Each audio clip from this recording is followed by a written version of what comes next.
It's definitely, I wrote this goal to make the Olympics back last year after J-Bay, and I'm so stoked. I don't even...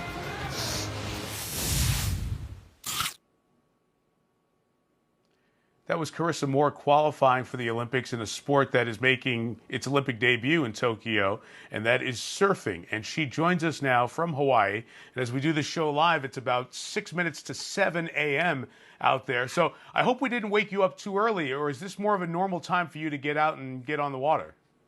No, this is a normal time. It's great to start my day talking to you, Mike. Thank you.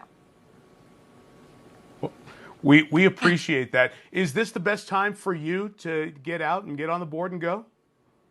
I like to go early. I like to avoid peak sun hours. And usually in the morning it's less crowded, but as of recent, everyone's been out in the water getting after it quite early. So I go around 8 o'clock. Well, let's just talk for a second about what things have been like in Hawaii, because obviously we see the maps and the numbers and all that stuff, and it's so concentrated with COVID-19 and coronavirus on the continental 48. What has the feeling been like over in Hawaii during this time? I feel very fortunate over here in Hawaii. I feel like our little island in the Pacific is doing quite well. I think there's definitely more movement amongst the community, and I think malls are opening tomorrow. Some malls are opening tomorrow.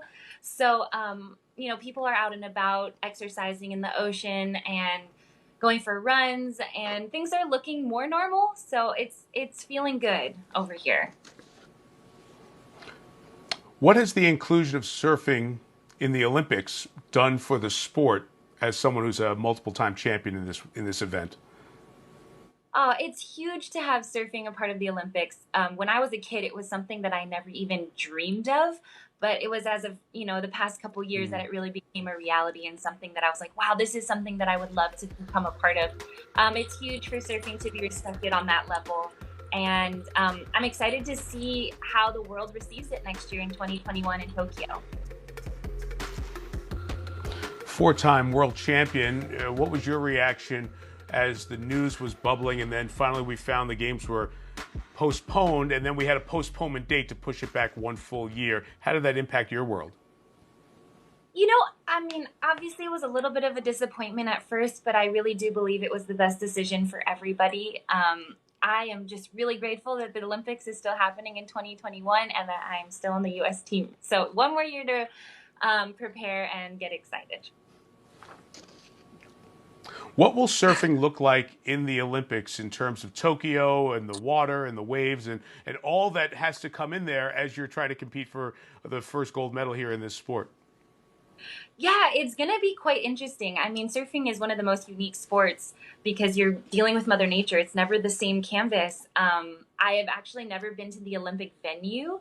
I hope when things open up and travel restrictions are they come down, I hope to go to Japan and actually surf the wave. But from what I hear, it can be really fun, but there is potential for the swells to be small during that time of year. But hey, as surfers, we're ready for anything.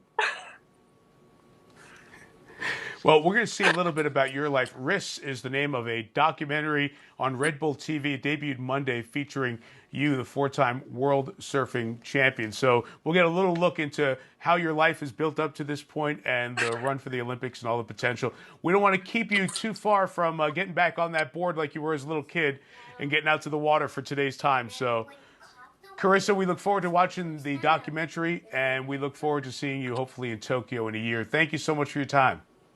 Thank you. Have a lovely day. Bye.